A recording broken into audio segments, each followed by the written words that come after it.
Can a governor really act on his own without the aid and advice of the Council of Ministers? This question reached the Supreme Court recently, where the Attorney General of India argued that governor does not have such independent powers in certain situations.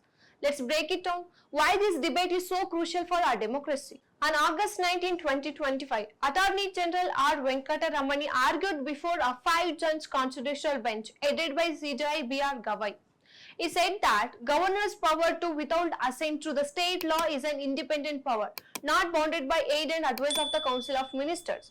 He compared this with the President's role. After the 42nd Constitutional Amendment, Article 74 made it explicit that the President must act on Cabinet advice, but the Article 163 dealing with the governor was not amended, leaving them with the discretionary space. He further noted that if a proposed state of law is unconstitutional, the governor cannot be expected to blindly follow the House or Council of Ministers. So let's look into the governor's office function in detail. Firstly, the appointment. Governor is appointed by the President for the term of 5 years, but hold the office during the presidential pressure. Governor's function include acting as a head of the state, giving assent to bills, summons and prorogues the legislature and can be recommended President's rule.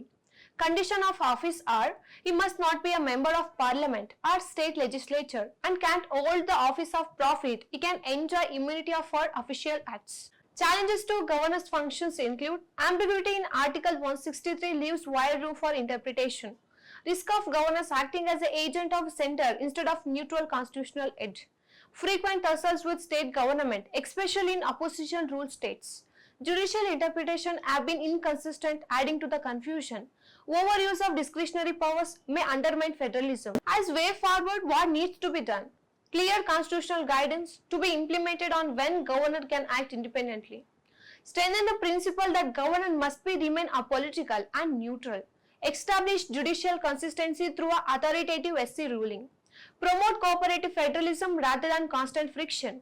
Revisit constitutional provision to ensure balance of power between center and states. So here should the governor or nominated authority have a final say against an elected state government, or should his role be strictly ceremonial and bound by advice? The Supreme Court's final decision could redefine center-state relations in India, the way of our democracy balances power in the future.